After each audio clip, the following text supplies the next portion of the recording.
ছিলাম বাড়িতে শুয়ে অবস্থা, আমি ওই যে মেম্বার হিরামিয়ার ভাতিজা, এর বাসা আর আমার বাসা একসাথেই। হ্যাঁ, ওই জায়গাতে কিছু পোলা পান যায়া ওনারা ডাকতেছে তোমার ক্ষেতের মধ্যে একটা লাশ পড়ে রয়েছে। লাশ পড়ে তা অবস্থায় আমরা আইলাম 5-6 জন, আইসা দিয়ে সত্যি লাশ পড়ে রয়েছে। তখন হিরামিয়া চাচা, আমার চাচা, উনি চেয়ারম্যানের কাছে ফোন দিছে। চেয়ারম্যান বলতেছে তোমরা এখানে থাকো, তুমি থাকো, আমি আসতেছি। চেয়ারম্যান আসলো, পরে আমরা চলে গেছি বাড়িতে। কারা এই ঘটনাটা ঘটাইছে এটা সুষ্ঠু একটা তদন্ত করিয়া যাতে আসামি ধরা যায়,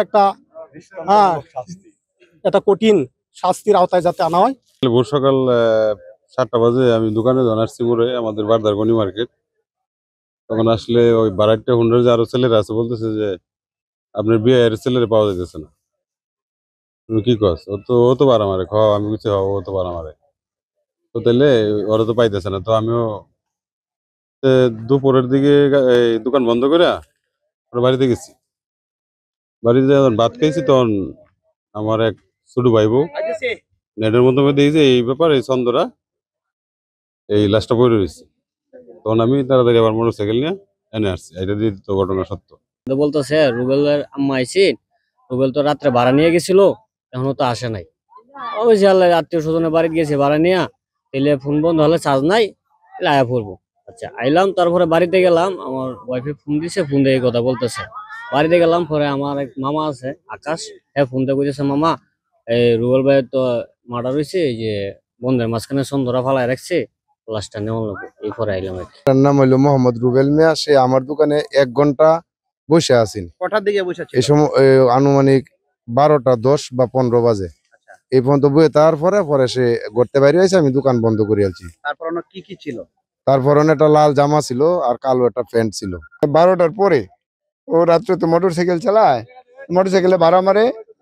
1টা 23-এ আবার আমাদের স্টেশনের এক দোকানদার আছে, তাকে ফোন দিছে। ফোন কিছু বুঝে নাই। এখন আসলে কি হয়েছে, কিভাবে কি হয়েছে এটা বলা, আমরা তো আর জানি না, প্রশাসন জানি, প্রশাসন হয়তো এটা বের করতে পারবে।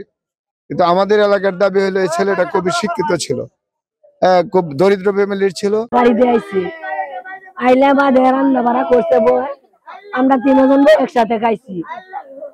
খাওয়ার পরে কইতাছে আম্মা আমি যাইতাছি গিয়া, পরে গিয়া ডাক দিতেছে আম্মা আম্মা আমি যাইতাছি। আমি কই বাবা যাও তাড়াতাড়ি আই। এটা কই আমার বাবা বাড়িতে গেছে, গেলে এই 12টা থেকে ফোন দিতেছি, আমার বাবা ফোন ধরে না।